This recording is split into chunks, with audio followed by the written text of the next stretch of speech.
estamos aqui mais uma vez com vocês e é um prazer estar aqui. E como sempre, temos uma convidada, uma amiga que vamos conversar sobre um tema bem difícil, um tema que muitas pessoas ignoram, tentam deixar de lado, tentam pensar que não é possível acontecer com ela ou com algum familiar, mas nós temos que conversar sim. E eu estou de propósito vestida de amarelo, porque nós estamos no Setembro Amarelo e queremos falar sobre a depressão e o suicídio. Eu tenho comigo aqui a doutora Vera Maria Carvalho. Ela é psicóloga, consultora e terapeuta sistêmica, especialista com MBA em marketing pela FGV. Especialista em psicodrama pedagógico, especialista em psicomotricidade pela UFPR, titulada pela Sociedade Brasileira de Psicomotricidade, especialista em terapia comunitária pela UFCE, especialista em terapia sistêmica pelo Instituto de Terapia e Centro de Estudos da Família em Curitiba. E continua. É longo, senão a gente vai ficar falando aqui só da sua formação, mas eu tenho certeza que a senhora vai... Não, a senhora, você vai colaborar muito com a gente sobre esse assunto. Olha, no nosso país, Brasil, cerca de 19 milhões de pessoas sofrem com a ansiedade e depressão. De acordo com a pesquisa Vigitel 2021, um dos mais amplos inquéritos de saúde do país, em média, 11,3% dos brasileiros relataram ter recebido um diagnóstico médico da depressão. A frequência foi maior entre as mulheres, 14,7%, em comparação com os homens, 7,3%. Doutora, o que a senhora acha desse quadro brasileiro? Primeiramente, muito obrigada pelo convite, Mary. Eu que agradeço. Boa tarde para todos. Boa noite. Ou boa noite. Ou bom dia, a hora que for. Que vai assistir, né? Que forem assistir. Uhum. É uma honra para mim e uma responsabilidade o convite. Esse quadro, né, depressivo, e especialmente no Brasil, é uma preocupação da saúde, de equipes de saúde e de políticas públicas, porque nós temos um número muito acentuado. A estatística cresceu muito no Brasil. E no mundo. No mundo, de forma geral, e a gente está desembarcando de um momento muito difícil no mundo, que colaborou fortemente para a sanidade mental, né? Então, os quadros depressivos já existiam e existiram sempre, né? Em tempos diferentes, denominados de forma diferente, e sempre acabando na depressão. Então, a depressão virou um grande guarda-chuva que guarda várias doenças mentais ou vários sintomas mentais que levam as pessoas, inclusive, a tirar a própria vida, né? Em diferentes níveis, não é? Em diferentes níveis, em diferentes contextos. Uhum. E a gente não pode esquecer disso quando a gente acolhe ou recebe alguém que tenha um quadro depressivo. Uhum. Culturalmente, a depressão ainda é muito difícil porque ela é vista com descaso. Sim. Essa menina, ou essa garota, ou esse garoto, tá com preguiça, não quer, é falta de vontade, eu não tenho tempo de ter depressão, né? São várias falas Sim. que vão acentuando e vão prejudicando quem vive o sofrimento da depressão. Por isso até mesmo que há essas campanhas, né, como o Setembro Amarelo, Sim, que estimula-se mais a falar sobre o assunto, estimula a pessoa, você não está sozinho, venha, fale sim, conosco, isso não é manha, ou como posso dizer, quando é um adulto, assim, isso não é um... Não é um comportamento, capricho, não é um capricho, uma má vontade. Uma vontade, ou você é uma pessoa problemática, por isso que você sempre vai para esse lado, né?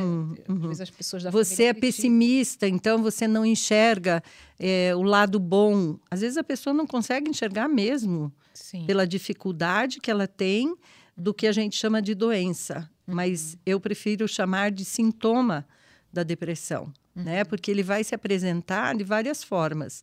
Desde a pessoa que tem pouco ânimo para a vida, né? Aquela pessoa que se abandona, que deixa de fazer as coisas. Cotidianas. Na rotina, até a pessoa que tem um quadro de doença mental efetivamente. Como uma bipolaridade, como um Alzheimer, como uma doença como a esquizofrenia. E aí há uma combinação. Sim. Dos sintomas daquela doença, mais a depressão? Sim. É isso? O sintoma que aparece é o sintoma de depressão. A própria agressividade, os quadros de agressividade também são do quadro de depressão, também decorrente do sintoma de depressão.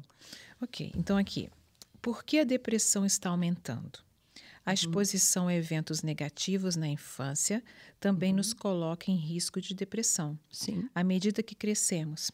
Esses eventos incluem abuso físico e sexual, negligência psicológica, como exemplo, o abandono, exposição à violência doméstica, doença mental dos pais e criminalidade. Sim.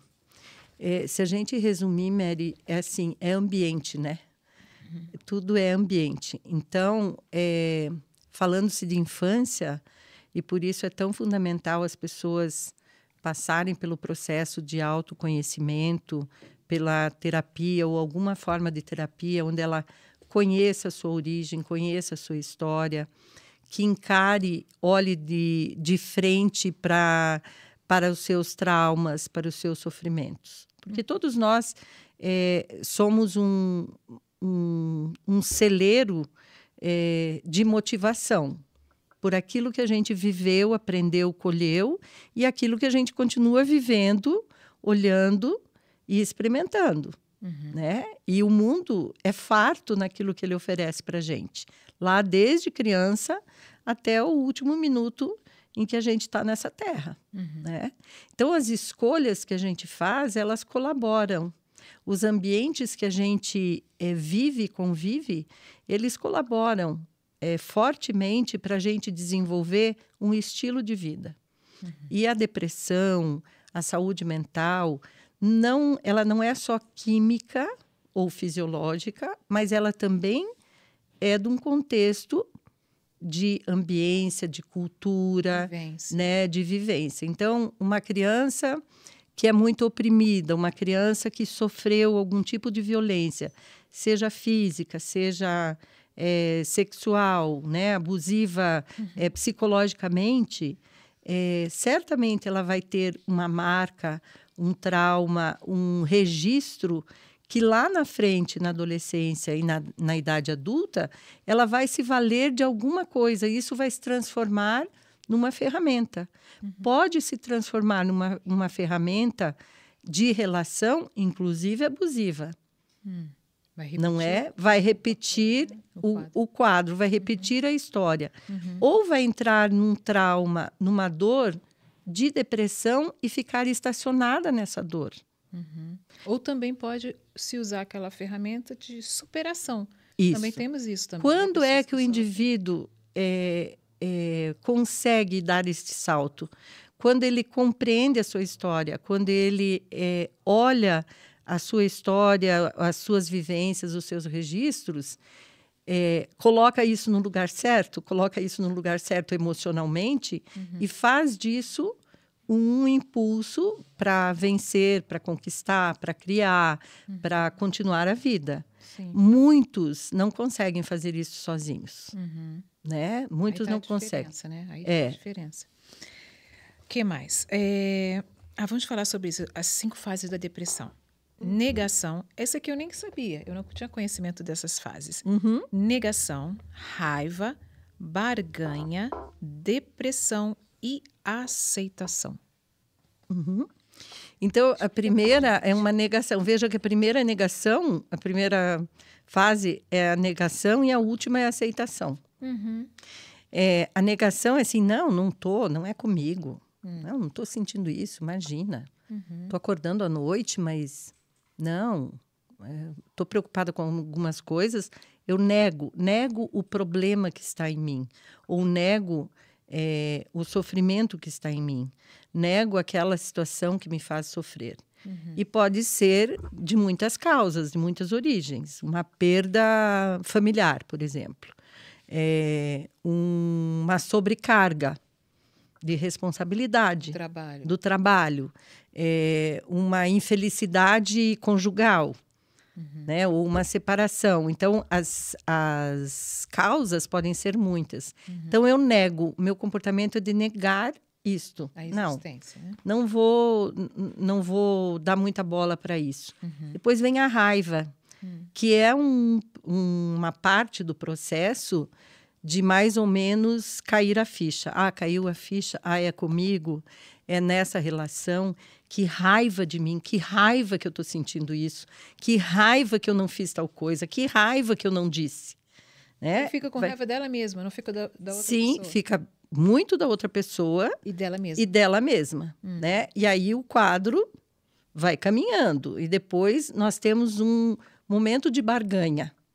Né? A barganha é assim, negociando comigo mesma, eu falo assim, não, vou deixar isso de lado, não vou dar muita bola, vou seguir minha vida, agora eu vou mudar. Ou, olha, Deus, dá um jeito aí, porque...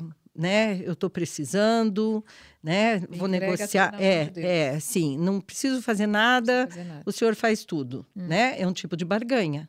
Ou de barganhar, inclusive, com a outra parte envolvida no meu sofrimento, seja o chefe, seja o marido, seja os filhos, seja a vizinha, seja quem for na relação. E aí vem a depressão, porque a negação, raiva e a barganha, elas não são efetivas. Elas são canos de escape, são mecanismos de defesa que não resolvem. Que eles te protegem por um tempo, mas são muito efêmeros. E aí vem a depressão, né? Vem o sintoma que pode aparecer de várias formas. Desde a pessoa entrar numa tristeza profunda e não querer mais fazer nada, até superfuncionar. Se encher de coisas para esquecer da vida daquele sofrimento. E o que é a aceitação? A aceitação é de que eu estou precisando, que eu tenho isso e que eu preciso buscar uma ajuda.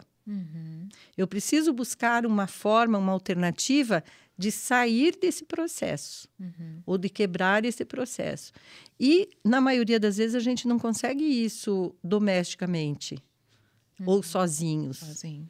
Né? É necessário ir buscar uma ajuda e aí eu penso que os canais de ajuda, né, emocional, os canais de ajuda espiritual, não é? Até mesmo aquilo que é terapêutico, não no sentido psicoterapêutico, mas terapêutico como... ir pescar, por exemplo. Sim, uma coisa que dá prazer àquela pessoa, né? Isto. Que ela se sente bem. Ela precisa, para sair e se prevenir, ela precisa de um movimento diferente do que ela vem fazendo. E o que a gente nota, pelo menos pelos relatos, eu nunca tive depressão, nunca senti deprimida, mas a gente ouve os relatos, as pessoas gostam de ficar fechadas no quarto, escuro, assim, se fecham. E provocá-las de sair disso é custoso. Sim, né? Sim, dependendo do grau que ela está na depressão, fica difícil essa pessoa sair para o mundo. Sim. Porque cria um mundo próprio e fica se alimentando né, dessa situação, desse sofrimento. É um sofrimento que, inclusive, se transforma em dor física, muitas vezes. Né? Faz um psicossomático. Doutora, me lembrei de um caso que nós estávamos no parque fazendo um trabalho que nós temos um livro, né? Nós temos um grupo na nossa igreja, Depressão Tem Cura, e tem um livro de uma doutora. Ela passou por depressão e ela venceu, então tem o testemunho dela, né? O relato que ela passou e como foi. E nós estávamos no parque fazendo essa ação, convidando as pessoas, dizendo: você é importante, você é importante. Não pense que você não é importante, por mais que outras pessoas digam, ou você Sim. pense: não, eu não sou importante. Você é importante. E aí eu estava conversando com uma tia e uma prima, e elas me falaram de uma moça que ela tirava ótimas notas na faculdade, ela era ótima aluna, e que, de repente, né, na visão delas, de repente, ela saiu de cena. Não queria mais ir para lugar nenhum, engordou bastante e ficava só isolada.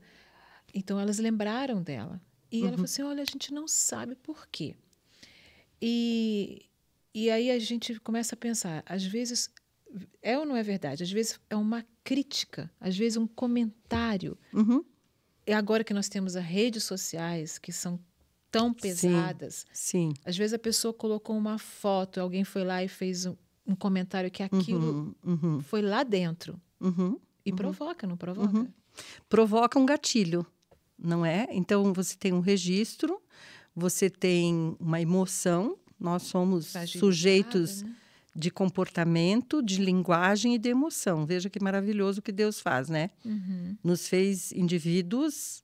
Então, assim, cada um tem a sua individualidade, o que é maravilhoso. Único, né? Tem uma linguagem, tem uma emoção, tem uma linguagem para demonstrar a emoção, uma linguagem de corpo e uma linguagem verbal, não é? Mas nós temos também uma química nesse organismo, nesse corpo.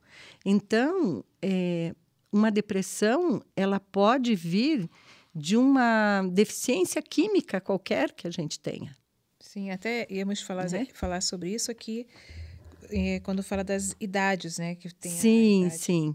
Mas ainda fechando um pouquinho isso, então esses gatilhos, nem eu sei que eu tenho. Qual é o gatilho? Não é? Às vezes pode ser uma falta que eu tive lá atrás na vida que não é consciente, né? E essa beleza que a gente tem na psique, né? Que Deus também dá isso, revela muitas vezes ou traz para nós alguns registros que estavam lá guardadinhos. Então, pensando nesse caso dessa moça, dá para pensar assim: o que é, de repente, qual a chavinha, né, que virou dentro dela, que fez com que ela se isolasse e não quisesse? Pode ser que tenha sido um motivo químico, uma causa química, hormonal, de tireoide, de hipófise. Então, né? Aí mostra neuroquímica de se procurar um médico, porque às vezes é uma coisa química no organismo da pessoa. Sim, por exemplo, o bipolar é um sujeito que vai sempre precisar de uma medicação para equilibrar o lítio, que vai cuidar do humor dele, da ansiedade dele. Que ele sozinho, mesmo que faça exercício físico, mesmo que tenha um estilo de vida tranquilo, organizado, com uma rotina estabelecida, ele tem um componente químico que ele não controla e que pode levá-lo para a depressão, não é? Eu não quero falar bobagem, mas eu já li falando também do cortisol. Se está muito elevado, a pessoa fica naquele pique, adrenalina. Mas isso faz mal para a própria pessoa. Não é? Então, por exemplo, muito exercício físico, gente que fica horas e horas e horas na academia, que precisa daquela adrenalina, aquela endorfina, e se não viver sem isso, não consegue estar bem com as outras coisas. Porque o grande serviço da vida, eu penso, é a gente estabelecer um dia, né? E para cada dia basta o seu mal, não é assim? Para cada dia basta a sua preocupação, e estabelecer a qualidade daquele dia que eu estou vivendo. Isso quer dizer, me relacionando.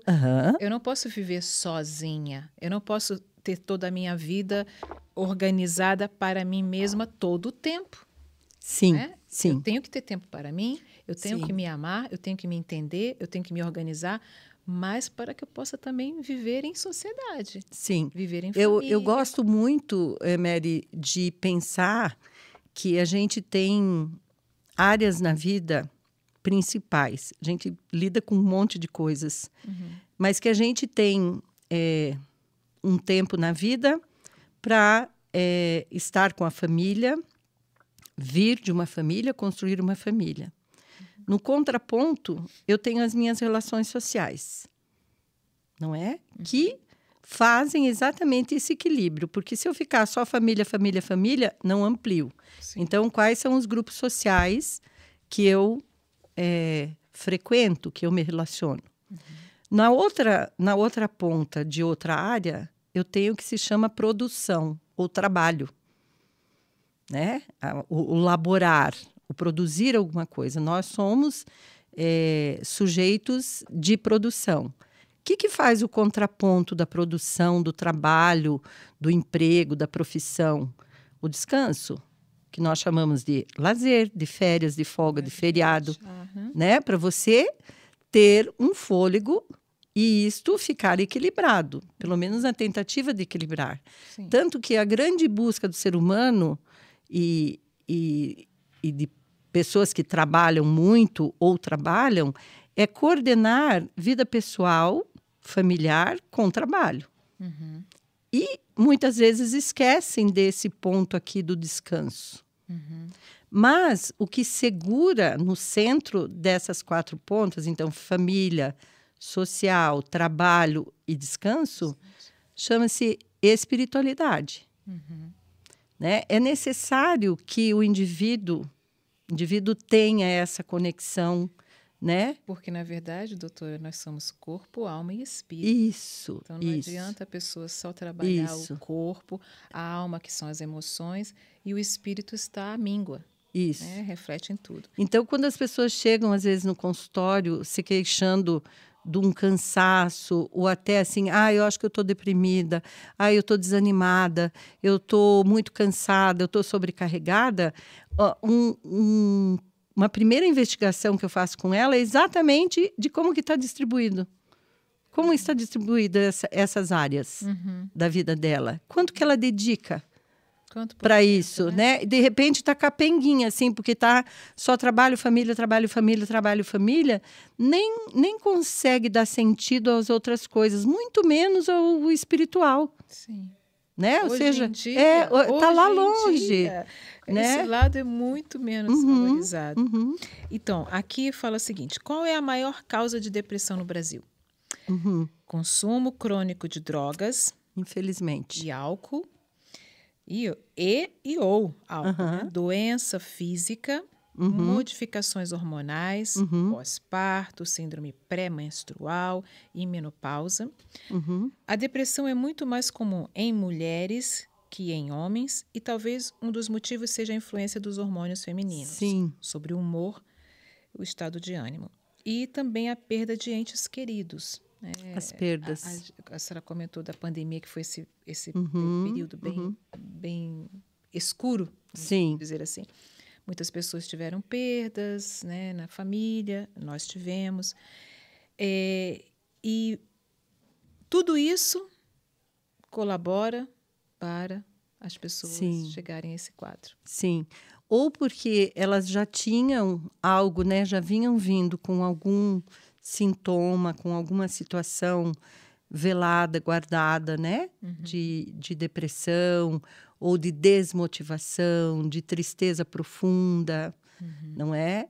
E que aí soma-se a uma situação mais específica ou mais dolorosa e desencadeia um processo depressivo mais acentuado. E isso tudo, doutora, não é relacionado somente a uma condição financeira deplorável, como muitos aqui no Brasil, né? Se a gente comparar com os países da Europa, nos Estados Unidos, a condição financeira é menor. Mas lá também.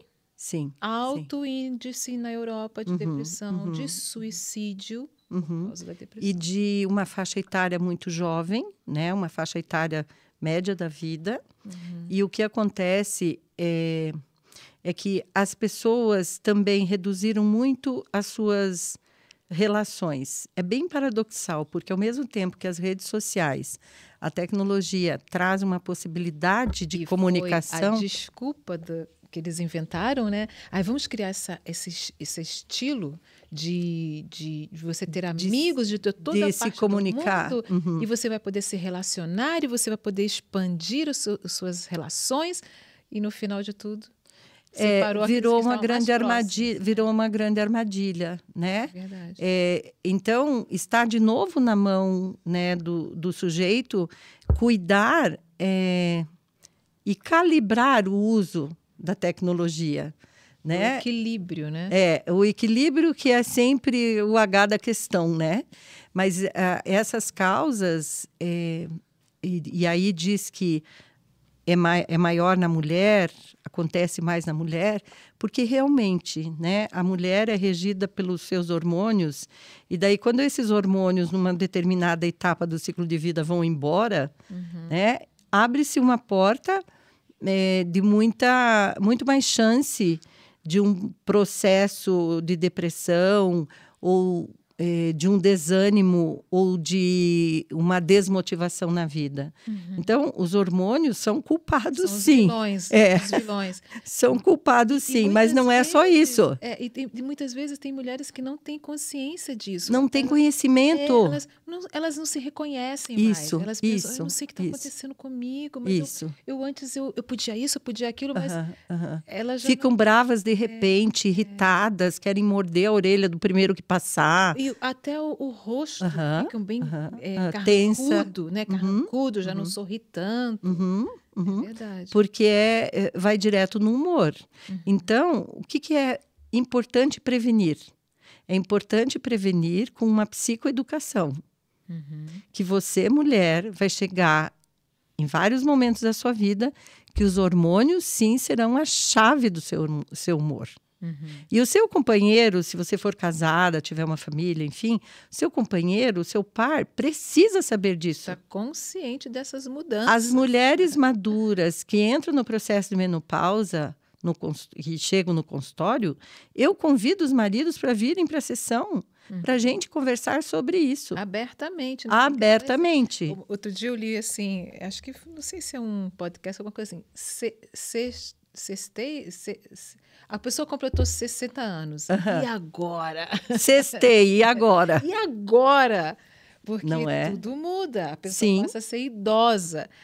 Só que, até antes de começar, nós estávamos conversando sobre isso, né? A nova visão que a gente tem que ter do idoso, sim. né?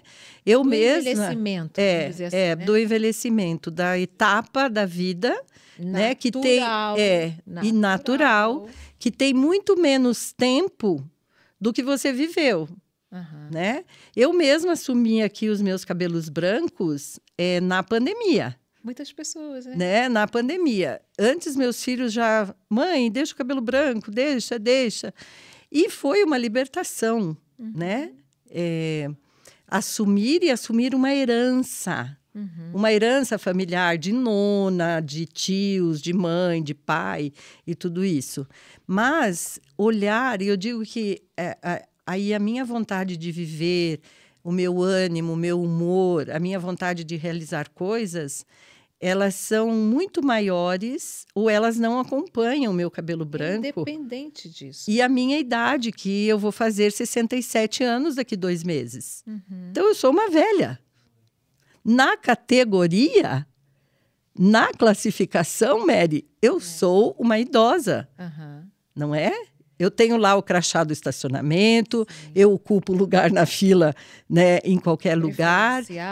Então, assim, o que você pensa, sente pela vida e o que você tem vontade de fazer, independente da idade que você tenha. A minha geração de 60 a mais entende a velhice, o envelhecimento, de forma muito diferente que os meus pais e os meus avós. É verdade. Eu lembro da minha avó, ela tinha 50 anos e parecia agora uma pessoa de 80, 90 de agora. E aí eu sou avó também. Sim. E meu marido me falando assim, olha, Mary, ela é avó, não pensa que ela é novinha, não, ela é avó. Porque, assim, é outra mentalidade, é outra vida, outra Sim, maneira estar de aqui, enxergar. olha, estar aqui, né, produzindo um podcast. A gente conversando sobre algo que está ao nosso redor. Isso não era possível para as nossas mães lá atrás, Sim. né? Nem imaginavam nada disso. Não imaginavam. Eu, criança, adolescente, olhava para minha mãe com 40 anos, nossa, já está velha, né? E com 40 anos, quando eu cheguei nos 40, eu estava na superprodução da vida. Sim, sim. Não é? Eu sempre digo para minha professora de Pilates que assim, eu quero correr e andar com os meus netos. Então, que Deus me dê a graça de muito Pouco tempo ainda. atrás, eu vi uma nadadora, ela tem, acho que 92 anos, e ela bateu recordes. Sim. Então, hoje em dia, não há limite de idade. Então, como essa é a antigamente. grande prevenção, eu penso, sabe? Como que você vive a sua vida?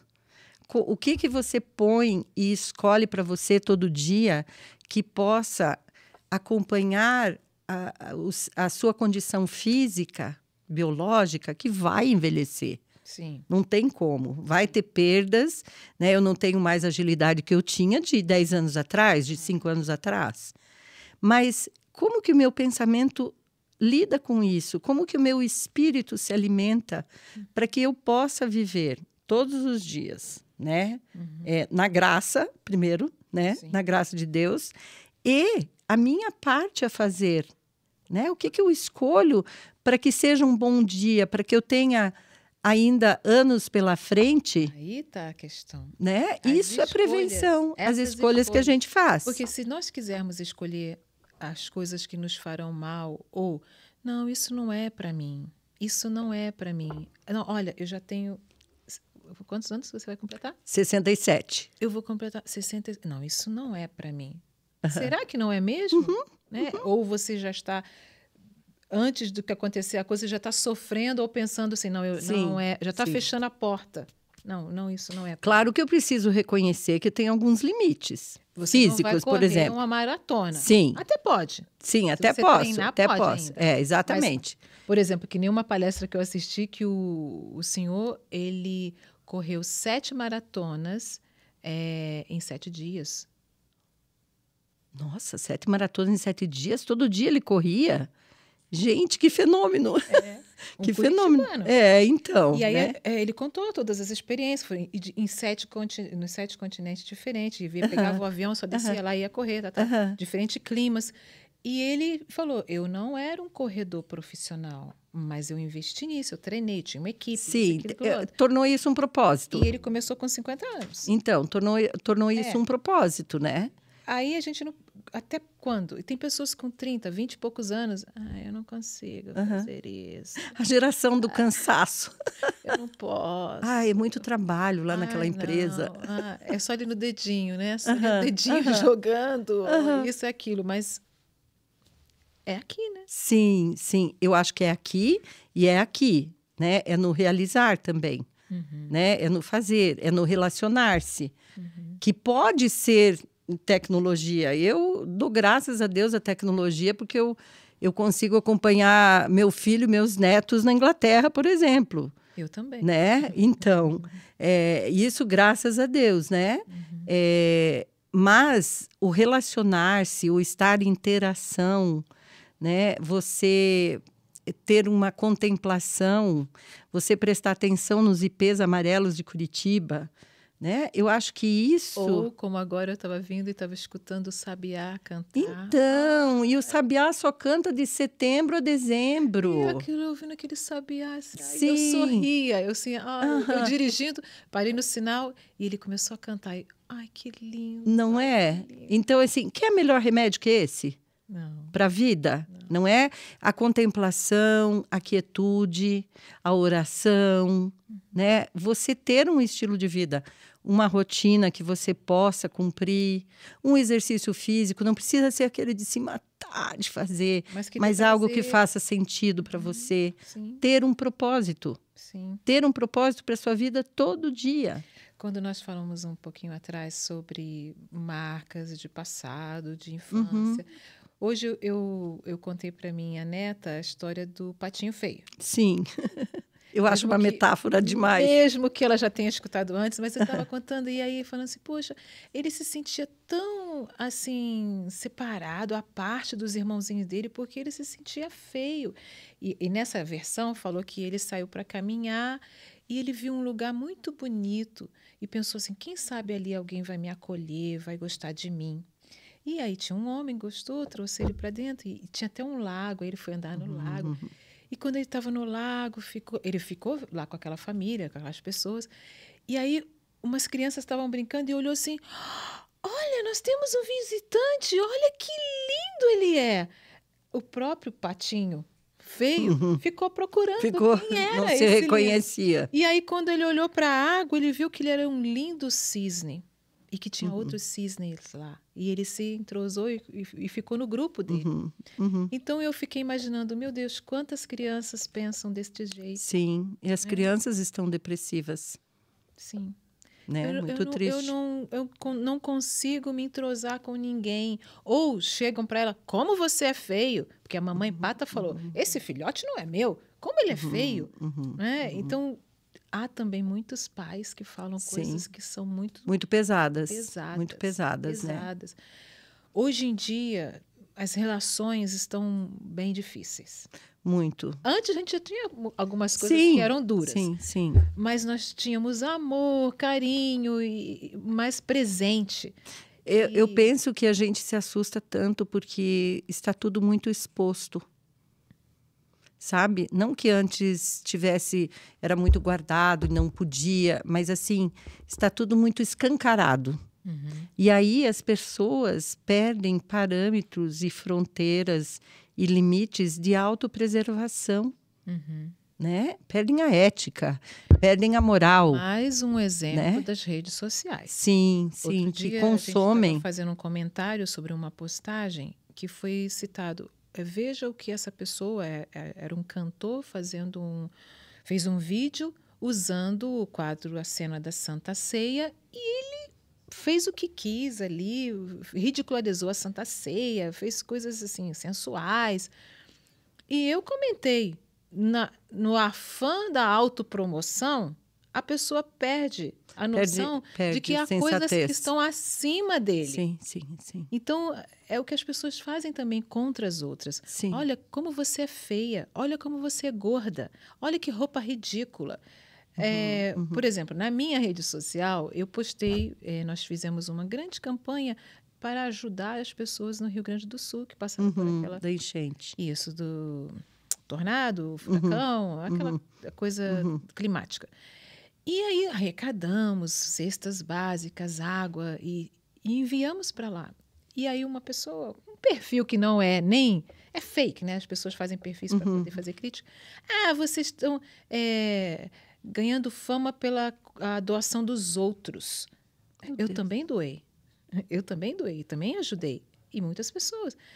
E aí a pessoa, sabe, quer... ver uma coisa em vez de inverte, falar, né? Inverte. Vocês querem fazer isso para poder se promover? Não tem. Então, e tem coisas piores do que essa. Sim, sem ofensas, ofensas, tem abusos psicológicos, tem preconceito racial, né?